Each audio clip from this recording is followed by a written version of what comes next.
Hi guys, ചെമ്പനീർ പൂവ് promo റിവ്യൂവിലേക്ക് എല്ലാവർക്കും സ്വാഗതം. എങ്ങനെയെങ്കിലും ചന്ദ്രയുടെ വയറുവേദന മാറ്റി അവർക്ക് വാഗമണ്ണിലേക്ക് പോകണമെന്ന ഒറ്റ ചിന്തയുള്ളൂ സുധിക്കും ശ്രുതിക്കും. അതിനനുവദിക്കില്ല എന്ന വാശിയിലാണ് ചന്ദ്രമതിയും.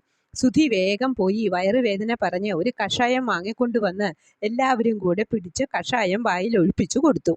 2 കവിൾ കഷായം കുടിപ്പിച്ചു. എന്നിട്ടും വയറുവേദന മാറിയിട്ടില്ല എന്ന് പറയുന്ന ചന്ദ്രമതിയോട് പറയാതെ ഇറങ്ങാമെന്ന് തീരുമാനിച്ച് അവർ രണ്ടുപേരും പെട്ടിയും എടുത്തപ്പോഴേക്കും ചന്ദ്രമതി വീണ്ടും വേദന കൊണ്ട് പുളഞ്ഞു തുടങ്ങി. എന്നാൽ പിന്നെ സുഗുണനെ വിളിച്ച് വിവരം പറയാമെന്ന് വിചാരിച്ച് സുധി സുഗുണനെ വിളിച്ചപ്പോഴേക്കും സുഗുണൻ വീടിന് മുന്നിലെത്തി.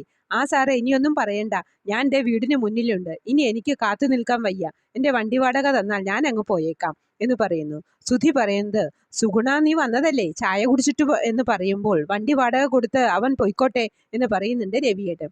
വണ്ടി വാടക എത്രയായി എന്ന് ചോദിക്കുമ്പോൾ 3000 രൂപ എന്ന് പറയുന്നു സുഗുണൻ. ഇത് കേട്ട് സുധിയുടെ ഗ്യാസും പോയി, വാഗമണ്ണും ക്യാൻസലായി, 3000 രൂപയും പോയി.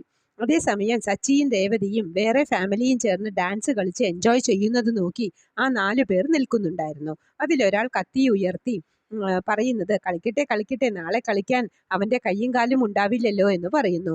സച്ചി അവരെ കാണുന്നുണ്ട്. ഇനി വീണ്ടും അടിപിടി ഉണ്ടാകുമെന്ന് തോന്നുന്നു.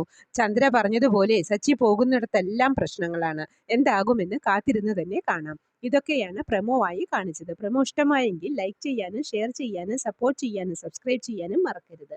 അടുത്തൊരു എപ്പിസോഡിന്റെ പ്രമോവുമായി വരുന്നതുവരെ കാത്തിരിക്കുക.